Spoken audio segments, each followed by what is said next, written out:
ॐ नमः शिवाय। ॐ नमः शिवाय। ॐ नमः शिवाय। ॐ नमः शिवाय। ॐ नमः शिवाय। ॐ नमः शिवाय। ॐ नमः शिवाय। ॐ नमः शिवाय। ॐ नमः शिवाय।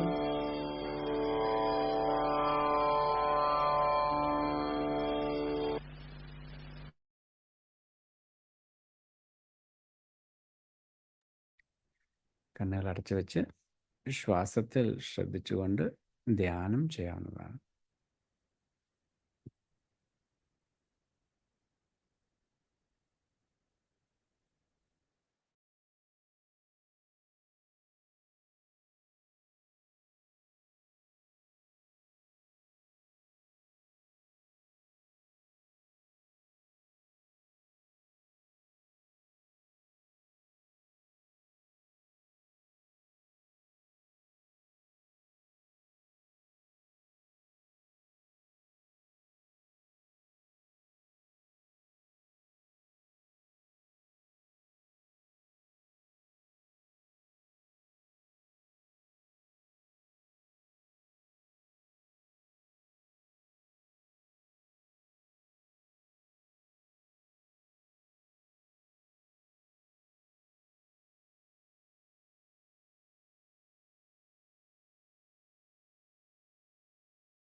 സാവധാനം ചുറ്റുപാടിലും സ്വന്തം ശരീരത്തിലേക്കും ശ്രദ്ധ കൊണ്ടുവരാം.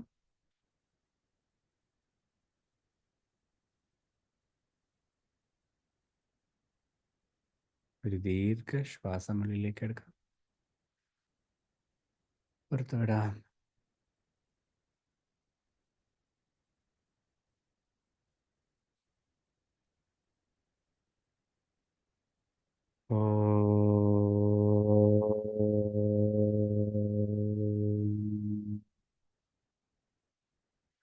കായേന വാചാ മനസേന്ദ്രിയേ വാ ബുദ്ധ്യാത്മനാ വാ പ്രകൃതി സ്വഭാവാ കരോമി യദ്യത് സകലം പരസ്മൈ ഗുരുദേവ പാദേഷു സമർപ്പയാമി. സർവം ഗുരുദേവ പാദേഷു സമർപ്പയാമി. സർവം ഗുരുദേവ പാദേഷു സമർപ്പയാമി.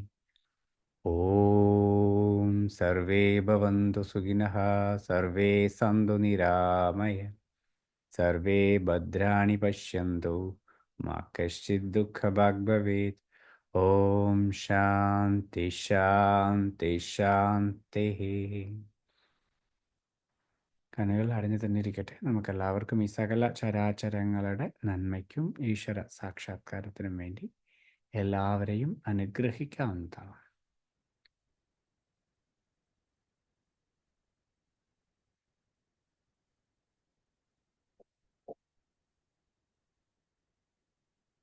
പൂർണ്ണമെന്ന് തോന്നുമ്പോൾ സാവധാനം നിങ്ങളുടെ കണ്ണുകൾ തുറക്കാം.